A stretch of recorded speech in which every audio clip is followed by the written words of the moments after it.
esteja conosco nessa manhã do seu santo dia, no qual estamos aqui reunidos, para o adorarmos. É bom estar aqui com vocês de novo, depois desse período curtinho aí de férias, que eu tirei. Acho que vocês nem sentiram, porque eu tive mês passado, estou aqui nesse mês de novo, mas é bom voltar. Eu pedi o irmão Geraldo e o irmão Paulo para sentar ali ao lado das famílias, para a gente olhar uns para os outros aqui de frente, agradecer a eles pelo apoio. Queridos, eu gosto, não é muita novidade, de que eu gosto muito do livro do Apocalipse. E quanto mais a gente estuda o livro do Apocalipse, mais nós percebemos a importância de estudá-lo. Eu queria estudar com você nessa manhã o capítulo 3 do livro do Apocalipse.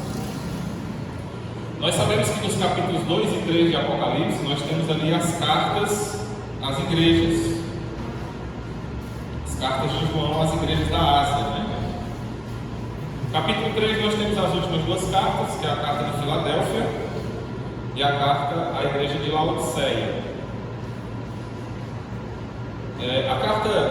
A igreja de Filadélfia foi o período mais curto da história dessas igrejas. Ela começou ali em 1798 e vai só até 1844. Então é um período curto, que é o período do tempo do fim, porque logo após começa a igreja de Laodiceia. Mas a igreja de Filadélfia, ela tem algo a nos ensinar, muito a nos ensinar. E principalmente uma frase que nós vamos ler aqui num dos textos, que nós precisamos aprender. E nós vamos ler a partir do verso 7 do capítulo 3 de Apocalipse. Apocalipse 3, a partir do verso 7.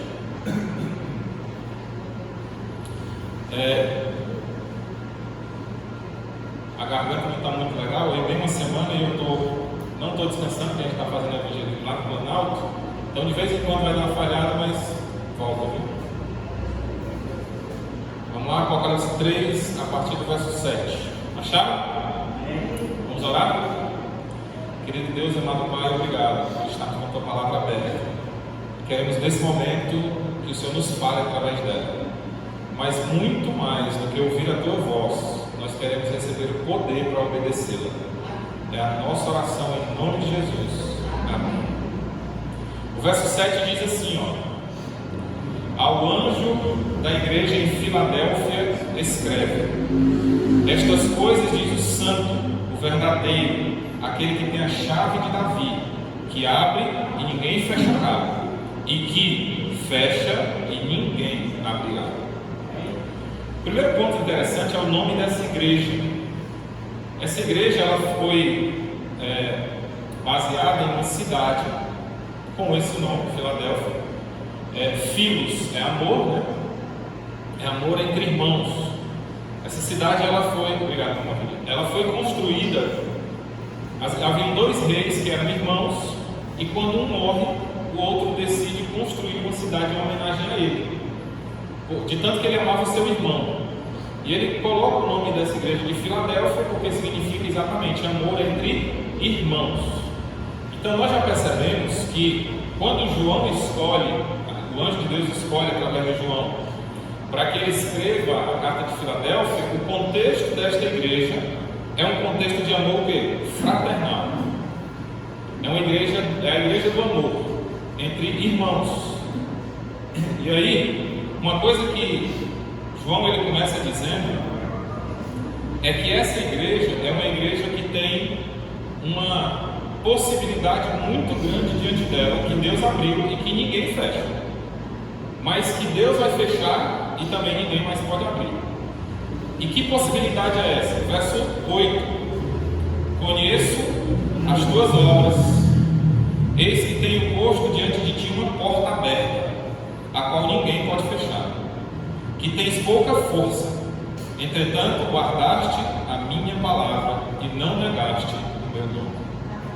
Olha o que Deus está dizendo para essa igreja: eu abri uma porta para vocês, eu sei que vocês são fraquinhos, mas vocês guardaram a minha palavra. Veja o segredo que Deus está dizendo para esta igreja: e vocês não negaram o meu nome. Ou seja, eu sei que vocês são um povo pequeno, eu sei que vocês não têm força nenhuma, eu sei que vocês não têm atribuição nenhuma, mas vocês têm duas características importantes. E quais são as características? Vocês guardaram a minha palavra e não negaram o meu nome.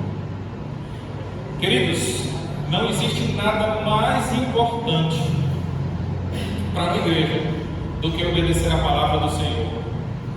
Não existe nada mais importante do que fazer a vontade do Senhor. Não existe nada mais importante do que não negar o nome do Senhor. A igreja pode ser pequena, pode ser fraca, pode não ter recursos, pode não ter habilidades, mas se a igreja guardar o nome do Senhor, se ela não negar o nome do Senhor, e se ela guardar a palavra do Senhor, essa igreja sempre vai ter uma porta aberta. É isso que diz o texto? Eu abri uma porta diante de você que ninguém pode fechar. E por que ninguém pode fechar essa porta? Porque essa igreja é uma igreja que conserva a palavra do Senhor e o nome do Senhor. Mas no verso 11, Deus faz uma observação para essa igreja, para nós. Vamos meditar aqui. Diz assim, venho sem demora, conserva o que tens, para que ninguém tome a tua coroa. Ou seja, Deus está dizendo assim: olha, igreja, vocês têm algo extremamente importante que vocês precisam conservar. Enquanto vocês conservarem isso, vocês terão uma porta aberta, vocês terão oportunidades missionárias, vocês terão crescimento, vocês terão riquezas maiores do que qualquer um pode acumular. Mas, igreja, guarda o que tens. Por que Deus está dizendo isso? Porque, queridos, não é pelo fato de nós termos hoje que nós vamos continuar tendo. Nós podemos conservar a palavra de Deus e não conservar amanhã. Nós podemos não negar o nome do Senhor hoje, mas amanhã nós podemos negá-lo. E por isso Deus está fazendo uma observação nessa igreja: guarda o que tens. Nós não vamos entrar na igreja de Laodiceia, mas nós vamos ver que o erro da igreja de Laodiceia foi exatamente perder o que a igreja de Filadélfia tinha. A igreja de Filadélfia era uma igreja forte, vibrante, que acreditava e vivia na palavra. E a igreja de Laodiceia é uma igreja que acha que tem isso. Ela achava que tinha tudo quando não tinha nada. E a igreja de Filadélfia não tinha nada, mas tinha tudo. Veja o contraste. Eu quero trabalhar com vocês, principalmente o verso 11. Guarda o que tens, ou seja, conserva o que tu tens de bom. E o que a igreja tem de bom? Primeiro, nós precisamos entender o conceito de conservar, porque existe uma diferença entre ser conservador e tradicionalista. O que é um conservador, de acordo com o dicionário? Aquele que se opõe a mudanças, não aceitando inovações morais, sociais, políticas, religiosas ou comportamentais. Isso é um conservador. E o que é um tradicionalista? É uma pessoa que é apegada às tradições e aferrada a tradições. O que Deus está mandando esta igreja fazer é ser conservador ou ser tradicionalista? Conservador. A conservação do que, irmãos? Não aceitando mudanças morais, trazendo mudanças morais para dentro da igreja, trazendo mudanças sociais para dentro da igreja, trazendo mudanças políticas para dentro da igreja, trazendo mudanças religiosas para dentro da igreja e nem de comportamento. O que Deus diz é que a igreja precisa conservar aquilo que ela tem de principal. E eu quero destrinchar com vocês aqui, como adventistas do sétimo dia, aquilo que nós precisamos conservar. Nós não podemos estar apegados a tradições, mas nós precisamos nos preocupar com a conservação daquilo que nós temos de mais importante, que é a palavra do Senhor. Eu diria que a primeira coisa que nós precisamos precisamos conservar na igreja é a doutrina da divindade. Nós acreditamos em um Deus triuno, coeterno, e a divindade é constituída de 3 pessoas divinas iguais, e isso nós não podemos negociar de jeito nenhum. Pastor, por que o senhor está falando disso? Eu não tenho dúvidas disso, irmãos. Existem grupos e pessoas saindo desta igreja porque não aceitam mais essa doutrina, porque acabam acreditando em doutrinas falsas, de deuses diferentes, de que Jesus não é Deus, de que o Espírito Santo não é Deus. E isso nós nunca aceitaremos como igreja, porque isso faz parte da conservação daquilo que nós temos como verdade. Conserva o que tens, conserva a palavra do Senhor, e a palavra do Senhor diz que nós acreditamos em um Deus triuno, com 3 pessoas, 3 seres, mas iguais entre si. Pode ser que para você seja até algo muito simples de ouvir, mas no mês passado eu tive que fazer visitas a pessoas e nós tivemos que remover pessoas da igreja porque passaram a não acreditar mais nisso. E é muito sutil. Por isso nós precisamos estar pegados à palavra do Senhor, para que nós não sejamos enredados por algumas doutrinas. Existem pessoas dentro da nossa igreja que acreditam, por exemplo, que estão dentro, mas não são adventistas, tá? Pelo menos não são na prática, pode ser de nome, né? Que acreditam que Jesus ele tinha a natureza de Adão pós-pecado, ou seja, que Jesus tinha natureza pecaminosa, e que se Jesus pôde viver sem pecar, a gente também pode. Por isso a Bíblia diz: conserva o que tem, para que ninguém tome a tua coroa. O segundo ponto que nós precisamos conservar é o nosso estilo de vida cristão. Nós temos um claro estilo de vida, e esse estilo de vida ele está no nosso vestuário, na nossa conduta, na vida como igreja, nas atividades cotidianas. Nós não podemos perder isso. Isso é conservar o que nós temos. Conservar o nosso estilo de vida faz parte, sim, do guarda o que tens. Nós não podemos nos amoldar aos princípios mundanos. Como eu falei para você, conservador é aquele que não se amolda ao quê? Às mudanças sociais. A sociedade mudou, mas nós não mudamos. Nós precisamos nos adaptar à sociedade, mas nós não podemos nos parecer com o que a sociedade faz. Em nada. No nosso vestuário, na nossa conduta de vida, no nosso trato para com os irmãos, nas atividades cotidianas. Nós precisamos conservar isso. E infelizmente, nós temos perdido, alguns de nós têm perdido esse princípio. Eu não vou entrar em detalhes, porque ainda existem outros pontos, mas eu acredito que todos sabemos qual é o padrão do mundo e qual é o padrão daqueles que servem e obedecem ao Senhor. E não é simplesmente uma ou outra conduta, mas toda uma conduta. E eu falo isso, irmãos, porque parece que cada dia que passa nós banalizamos as nossas condutas. E a gente banaliza até o pecado. Eu gosto de usar como exemplo, vou usar só 3 pontos, tá bom? Primeiro ponto: todos os que foram batizados nessa igreja fizeram voto batismal. Sim ou não? Vou citar só 3 pontos do voto batismal, tá? 3 pontos. Você decide, a partir desse momento, não participar mais de atividades mundanas, tais como cinema, campos de futebol, estádios de futebol, teatros e qualquer tipo de festa nesse sentido. Aí quando você está preenchendo a ficha, você diz o quê? O quê? Sim. E assinou a ficha, né?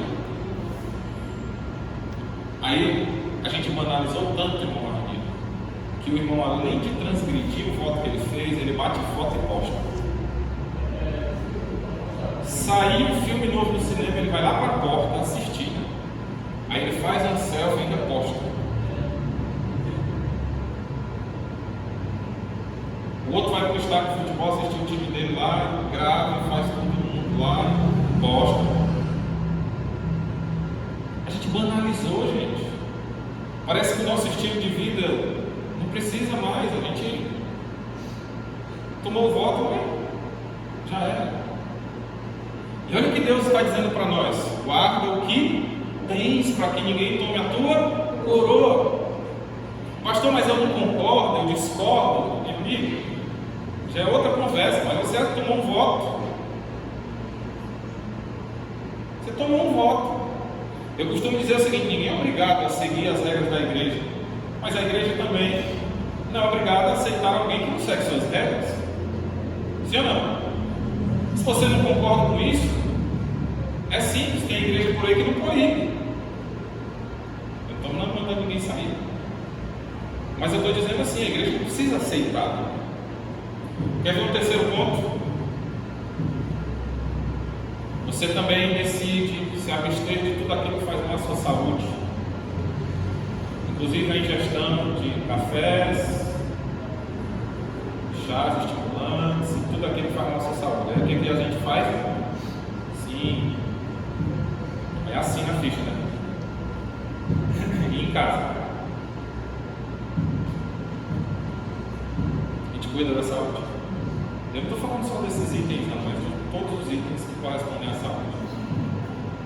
Queridos, não banalizemos aquilo que Deus nos deu como uma bênção. Todas as mensagens que Deus deu para essa igreja, Deus deu para ser uma bênção para ela. Não é nada de um Deus proibitivo, mas um Deus cuidador. Deus deseja manter o seu povo feliz, e Ele disse assim: queridos, eu espero que vocês vivam felizes e tenham saúde. O estilo de vida cristão, ele traz para a igreja benefícios. Terceiro ponto: nós precisamos guardar as verdades bíblicas que essa igreja prega até hoje.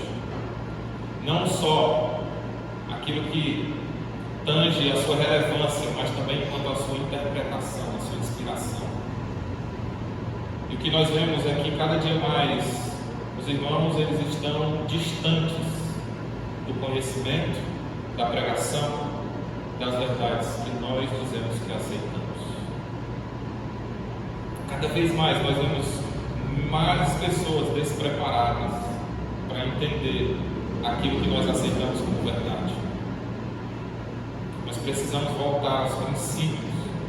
Se o que fazia a igreja de Filadélfia ser uma igreja diferente era a palavra do Senhor, nós precisamos voltar para a palavra do Senhor. Nós precisamos estudar a palavra do Senhor. Nós precisamos conhecer a palavra do Senhor. Não é de... Eu acho que todos aqui já sabem, né? Eu vou falar de novo quantas vezes eu precisar falar. Quem quiser discordar, a gente discorda se amando, tá? Mas por mim, se eu tivesse poder, eu proibiria, com essa palavra mesmo, esses vídeos de reavivado com a sua palavra e de comentar da lição. Porque nós estamos formando uma geração de pessoas preguiçosas, que não se preocupam mais em estudar e tirar da palavra de Deus aquilo que ela traz. E pegam 3 minutos de um vídeo e acham que é o suficiente para ter entendido o capítulo da Bíblia, porque alguém fez um resumo. Ao invés de ir para a lição, no dicionário, comprar Bíblia boa, comprar comentários bíblicos e pesquisar, as pessoas estão indo a um vídeo e estão satisfeitas com isso. Vou abrir um parênteses, não estou generalizando, mas muitas pessoas estão fazendo isso. Eu já vi em alguns lugares que eu já fui para encontros, os irmãos acordarem, em vez de estudar a Bíblia, de estudar a lição, e estudar mesmo, eles assistem um videozinho e acham que fizeram sua meditação matinal. Em um mundo em que a tecnologia tem tirado a nossa capacidade intelectual, a gente não pode perder isso. O prazer de abrir a Bíblia, de riscar a Bíblia, de pesquisar na Bíblia. Nós não podemos perder isso, porque nós estamos perdendo a oportunidade de nos aprofundar nas verdades bíblicas. É minha opinião. Se você discorda, não tem problema, mas é a minha opinião. Eu acho que a gente está cavando muito raso quando a gente deixa de buscar por nós mesmos e está buscando na visão de outra pessoa um comentário de 3 minutos. Outra coisa, queridos, que nós precisamos guardar, e pode ser até engraçado o que eu vou falar aqui, mas nós precisamos guardar a observância cuidadosa do santo dia do Senhor. Pastor, como assim? Como? A igreja guarda o sábado do Senhor cuidadosamente. Será? Guardar o sábado não é só vir ao culto de manhã. Guardar o sábado não é só estar aqui na aula da escola sabatina, o que muitos até não fazem. Eu vou só me justificar. Eu gosto de chegar cedo, mas hoje eu peguei Boa Esperança primeiro. Então, atendi Boa Esperança e vim para cá, por isso que eu não estava na escola sabatina. Mas quem me conhece sabe que eu amo a escola sabatina. Se eu pudesse, só tinha escola sabatina de manhã. Guardar o sábado não é só deixar de trabalhar aos sábados. É muito mais que isso. A igreja tem um documento sobre o sábado. Ontem eu recebi até de um jovem assim: pastor, eu estou fazendo uma arte marcial, eu não pago nada, e tem na sexta-feira à noite, eu posso ir? E eu mandei só o documento do sábado para ele. Disse: aí, dá uma lida aí para ver se tu pode ir. Guardar o sábado é acordar cedo, é se preparar para vir para a igreja, chegar cedo, é ter feito a sua comunhão pessoal, vir aqui adorar a Deus, e chegar em casa, comer um bom alimento, descansar um pouco e continuar guardando o sábado, indo dar estudos bíblicos, indo fazer visitas, indo cuidar dos necessitados. O sábado não é o dia do repouso solene, não é o dia do trabalho sonário, é o dia do trabalho missionário. E tem gente que acha que está guardando o sábado quando ele vem ao culto e pronto. Ele veio a escola sabatina, veio o culto, acabou. Agora ele vai dormir a tarde toda para esperar o pôr do sol. Isso não é guardar o sábado. Guardar o sábado é viver uma vida de atividade em prol do outro no santo dia do Senhor. E a gente está perdendo isso. Aqueles que são mais experientes, né, irmão Paulo? Lembra que o sábado à tarde, todo sábado, não era só no primeiro sábado não, todos os sábados eram sábados missionários. Era o dia de sair para dar estudo, o dia de visitar, o dia de você ter uma classe bíblica. Era o dia que o professor da escola sabatina marcava com a classe, porque dizia assim: faltou o irmão João. Então hoje nós vamos lá na casa do irmão João à tarde, saber o que aconteceu. Vamos fazer a escola sabatina com ele, já que ele não pôde ir à igreja. Tem um irmão idoso, tem um irmão doente que ele está podendo ir à igreja, nós vamos lá fazer a escola sabatina com ele à tarde. E a gente perdeu isso. Isso é conservar, queridos. Ser conservador não é simplesmente adotar um investimento, é conservar os costumes, aquilo que é bom.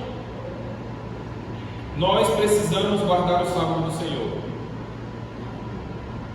Ellen White, ela diz assim, conselho sobre a escola sabatina: tirar as horas do sábado para dormir é pecado.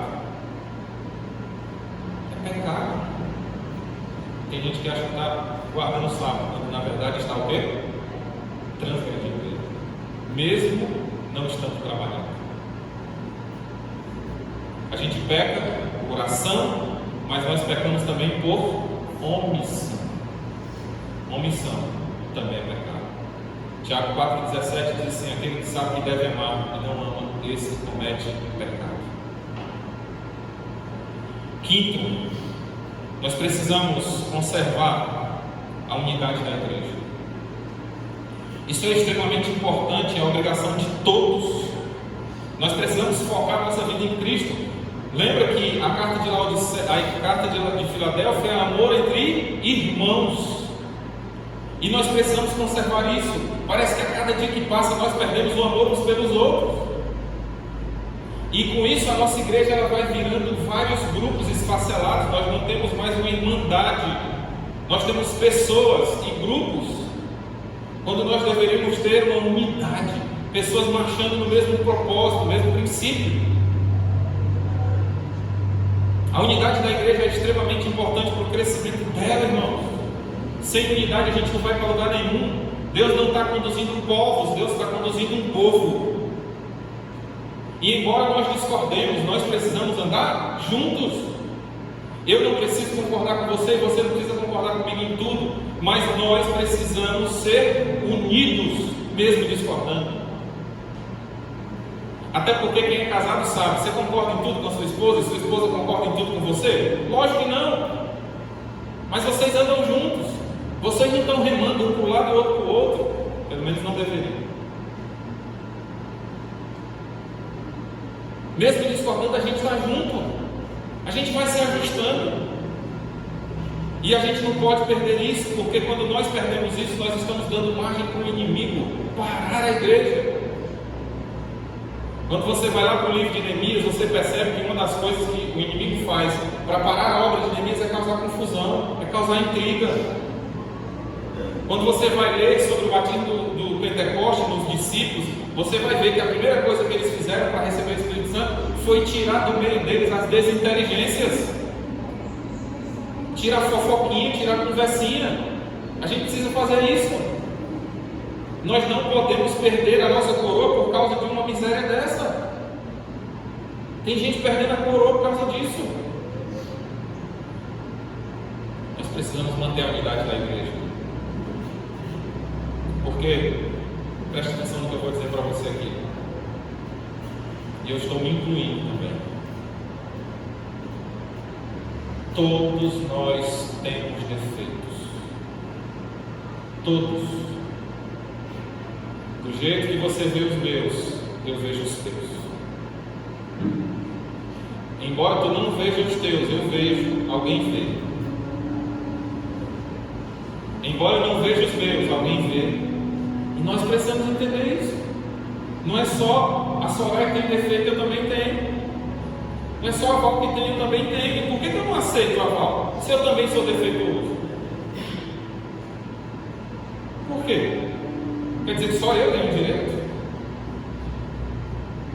Nós precisamos aprender isso, irmãos, a lidar com as diferenças, a nos amar a despeito das nossas diferenças. Nós não podemos perder a unidade da igreja. Se nós perdermos, nós teremos dado uma oportunidade para Satanás de parar a obra e até tomar nossa coroa. Com isso, nós precisamos também guardar a autoridade da igreja, entender que essa igreja foi constituída por Deus. Embora ela seja falha, defeituosa, precisando ser corrigida, essa igreja foi constituída por Deus. Eu sinceramente não acredito que Satanás tenha condições de invadir a igreja e botar líderes para cuidar dessa igreja. Não acredito nisso. Acredito que Deus não permite isso. Por isso nós precisamos respeitar a autoridade da igreja. A gente pode discordar. E a Ellen White disse que é saudável a gente fazer isso. Mas ela disse assim, quando tu discordar, ao invés de tu falar com o pastor, o ancião, procura ele. No tempo certo, da maneira certa. E conversa com ele. E está tudo certo. Discordar, está tudo certo. Mas a gente não pode fazer o quê? Desrespeitar a autoridade que foi constituída por quem? Por quem? Por Deus. É só lembrar de Davi. Quem é a autoridade constituída por Deus antes de Davi? Quem? E Saul prestava? Sim ou não? Me mostra um momento que Davi desrespeitou a autoridade de Saul. Só um momento. Até quando ele teve a oportunidade de ovos, ele não fez. Até quando Saul morre, presta atenção, Saul morre, Davi respeita a sua autoridade. Vem alguém todo feliz correndo para Davi e diz assim, Saul morreu, tá, agora tu vai assumir. Aí sabe o que Davi disse? Não noticieis em Gade, para que não ouvindo os filhos dos incircuncisos fiquem felizes com isso. Vamos deixar as coisas acontecerem da maneira e do tempo de Deus. Nós precisamos respeitar as autoridades. Outra coisa que nós precisamos conservar é a instituição bíblica do casamento. O casamento na Bíblia é monogâmico e heterossexual, e a gente não pode, em momento nenhum, negociar isso. Nem na nossa vida, nem na hora de falar com as pessoas. Porque o que eu vejo? Para se adaptar às vezes ao mundo, para não ter uma antipatia do mundo, alguns irmãos estão até aceitando, não criticando e não se posicionando. Eu não estou dizendo que você vai abrir suas redes sociais e vai começar a falar disso ou daquilo, mas quando você for confrontado e perguntado, se posicione. Você tem a obrigação de se posicionar. Porque eu tenho um amigo que tem essa tendência. Meu amigo, eu lhe respeito, eu lhe amo, mas você está errado. Relacionamento na Bíblia é monogâmico e heterossexual. É entre homem e mulher, e só eles dois. Não pode ter 3, 4, nada. É só os dois. Eu falo isso para você porque parece que cada dia que passa a gente está tendo mais medo de falar dessas coisas. E eu sei que faz medo mesmo.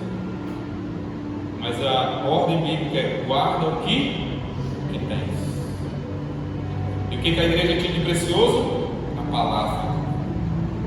Guardava a palavra, não negava o seu nome. Outra coisa que tem me preocupado: o espírito de profecia. Se eu fizer uma pesquisa, eu não vou usar isso, eu vou fazer uma que eu já fiz. No meu último distrito, eu fiz uma pesquisa com a comissão da igreja.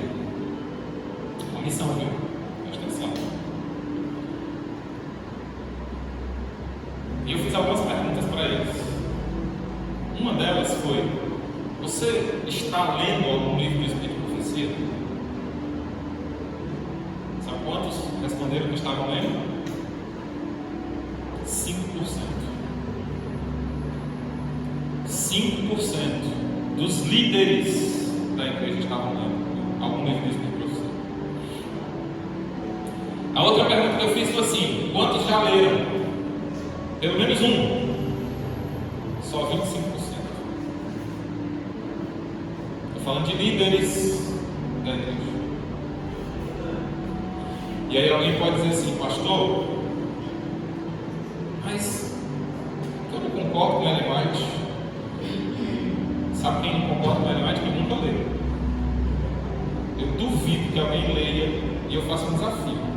Você lê algum livro de Ellen White e achar alguma coisa que esteja em desacordo com a Bíblia, só uma frase, eu deixo de ser adventista. Só uma frase que não esteja de acordo com a Bíblia. Só não conhecendo para saber que esse é um presente de Deus para nós. Um presente maravilhoso, o Espírito de Profecia. É duro mesmo, que a gente apanha, tá? Às vezes eu estou lendo e fico assim com a cara velhinha, não amansa não, bate forte. Mas é maravilhoso. Porque quando a gente olha para isso, a gente percebe que é um presente de Deus para a sua igreja. A gente tem o que ninguém tem, gente. As duas características da igreja verdadeira quais são? Guarda o mandamento de Deus e tem o quê? O testemunho de Jesus. E Apocalipse 19 diz que o testemunho de Jesus é o quê? O Espírito de profecia. O que nos faz ser adventistas é essa característica. Se não fosse o Espírito de profecia, a gente seria uma igreja evangélica qualquer, cheia de miscigenações. A gente tem uma bênção do Espírito de profecia. Não perca a oportunidade de estudar, de ler. Guarda o que tens. Só a gente que tem, mas ninguém tem. E a gente está perdendo. Nós precisamos também guardar, queridos, o crescimento da igreja. Nós precisamos ter um crescimento orgânico e sustentável. Mas a igreja, infelizmente, em sua maioria, não tem crescido. Porque tem perdido aquilo que lhe falta de mais importante. E lembra? A igreja de Filadélfia, ela tinha diante dela uma porta o quê? E porta aberta aqui era o quê? Que eu falei, oportunidades missionárias. E de tanto a gente relaxar nas coisas, a gente perdeu isso. A nossa igreja, ela está em decréscimo ao invés de crescendo. Por exemplo, a igreja do Campo Novo, nós estamos no mês de agosto, porque é a última vez que eu vim aqui esse mês. Mês 8, essa igreja não usou esse tanque ainda, esse ano. Aliás, cheguei aqui em dezembro do ano passado, novembro, dezembro. De novembro para cá, essa igreja não usou esse tanque, gente. Tem alguma coisa errada. Não está certo. É porque a gente perdeu alguma coisa, não pode. Pastor, é que as pessoas hoje têm um coração muito duro. O Leandro Rodrigo Silva está vendendo estudo bíblico a quase R$600. Como é que as pessoas não querem estudar a Bíblia? Pastor, que ninguém quer mais estudar a Bíblia. Repito, o estudo bíblico do Rodrigo Silva é quase R$600. E ó, milhares de pessoas estão estudando a Bíblia, pagando.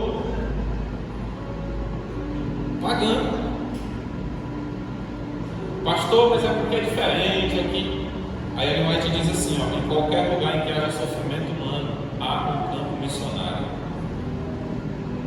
Na tua rua tem alguém sofrendo? Sim ou não? No teu trabalho tem alguém sofrendo?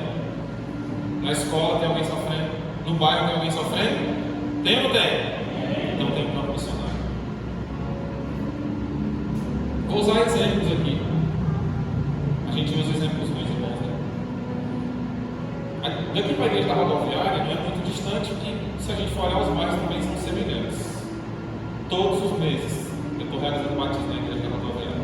Todo mês. Não teve um mês ainda que não teve batismo.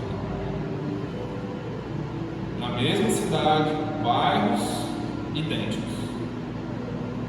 Então será que o problema está com o bairro, com a cidade, ou a gente deixou de guardar aquilo que é importante, que é o crescimento da igreja?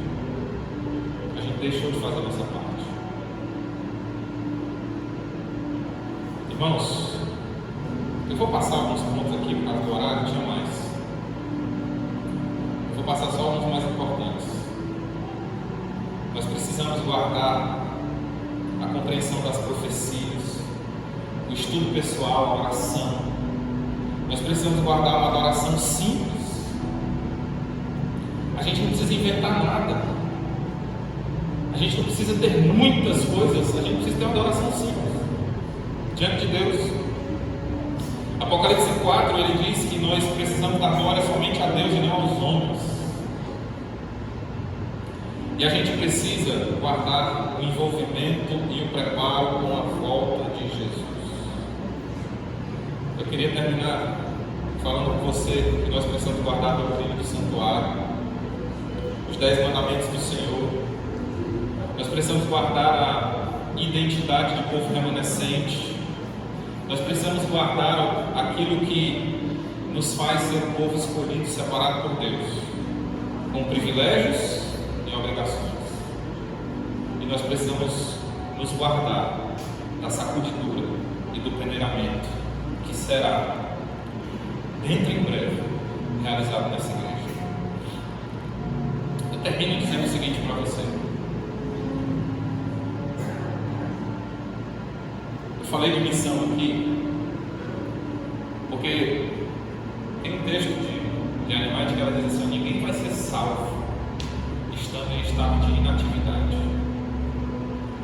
Quando ela fala da sacudidura, do peneiramento, ela diz assim: ó, todos aqueles que serão sacudidos fora são grãos vazios.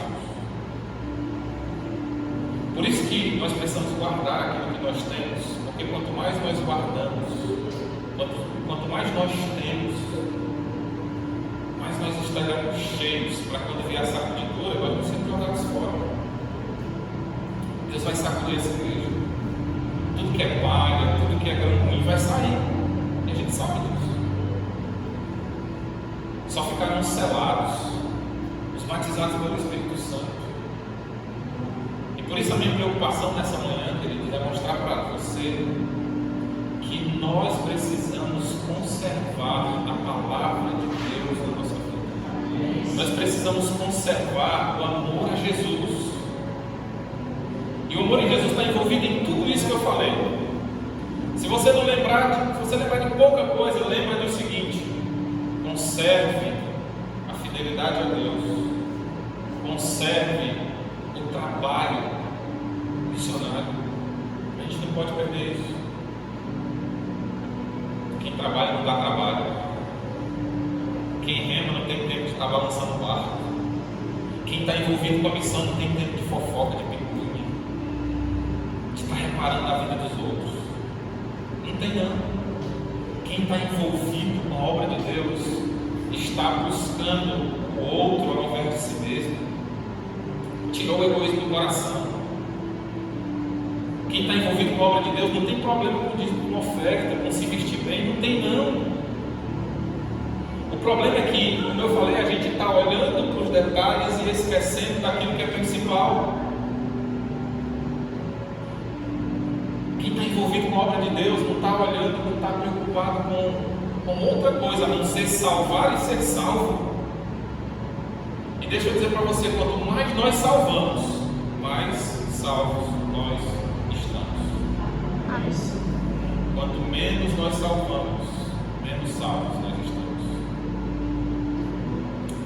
Uma vez eu vi um professor e eu concordo com ele. Em alguns momentos, no meu ministério eu já pensei em desistir. Em alguns momentos. Na pandemia foi o mais forte. Mas eu lembrei da frase de um professor. E ele dizia assim, alguns de vocês acham que Deus trouxe vocês aqui para vocês serem pastores e salvar os outros. Mas eu quero dizer para vocês que talvez Deus trouxe vocês aqui porque era a única forma de salvar vocês. Quando Deus nos coloca na missão, não é para salvar ninguém. Sabe para quê? Para não ser salvo. Amém. Enquanto eu salvo o outro, eu estou sendo salvo. Amém. Uma vez eu escutei a história de um homem que tinha perdido a razão de viver.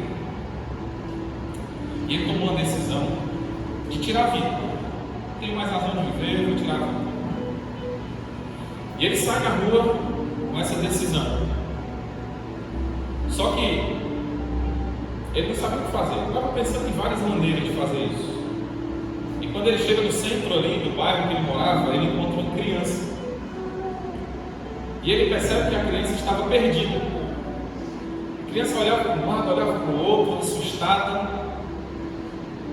Ele decide então parar ali e conversar com aquela criança, e a criança diz claramente para ele que estava perdido, que havia saído para a rua com os pais e se perdeu. Mas ela não sabia nada. Ela estava tão desnorteada que ela não sabia nem o nome dos pais, de tão perdida que ela estava. E ele percebeu que aquela criança já estava perdida há algumas horas. E ele olha para a criança e diz: você está com sede? E ela diz: sim, sim. Ele vai do lado, leva a criança ali numa lanchonete e dá água a ela. E ele percebe que a criança, ela começa a olhar para os salgados, para o pessoal comendo ali, e ele percebe que ela também estava com fome. E ele diz assim: você está com fome? E ela: estou com fome sim. E ele: pode pedir o que você quiser. E a criança pede e come, já começa a mudar o semblante. De assustada agora, ela já começa a ficar mais tranquila, bebeu água, comeu.